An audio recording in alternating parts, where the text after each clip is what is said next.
Waduh mati aku.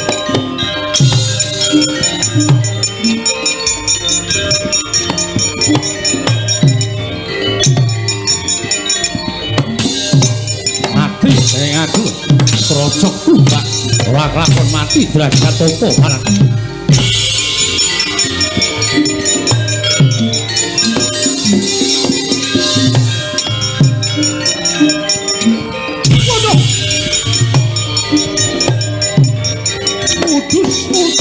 Ora.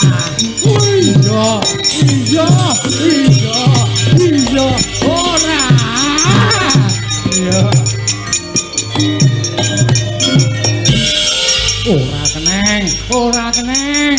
Ayo, ora Ayo, pokoke anggere aku frigel wae sing ora kena.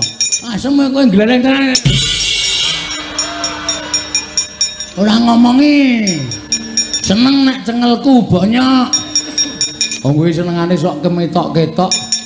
Kakane lagi ngendani tumbak pirang-pirang. Pokoke malah jedul mrono keneng sirahmu. Opus, udus. Iya. Iya. Alah dene nderekke Ndara Janaka pirang-pirang taun. Ndara Janaka kuwi nek ngendani panah pintere ora sama-sama. Aku meso dadak mencolot Ndara Janaka ki ming-mingu ngene iki sit ngono ya. Panah ora kena, Gong. Heeh, Bang. Aku ya kerep sok mingu ngono kuwi. Panahe ya ora kena, dompete ora kecekel. Kowe tuman nek ngono ya udus.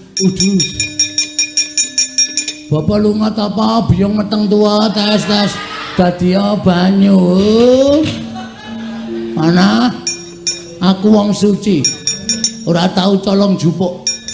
Kowe ngenengi wong suci, panah tumbak ampu dari tumbak rongsokan. Ayo pulang. Ngapa dadak udus. Wong iki kabisane dhewe-dhewe. Piye mau kuwi? Agene pengen. Piye mau bapak piye? Bapak lunga ta apa biyong meteng tua tes dadi banyu. Pinggir. Tak prakteke kudu mandi. Oke. Oh, bapak lunga biyong meteng. Kok kena, Gong? Awang mbokne meteng kok bapakne kelayapan.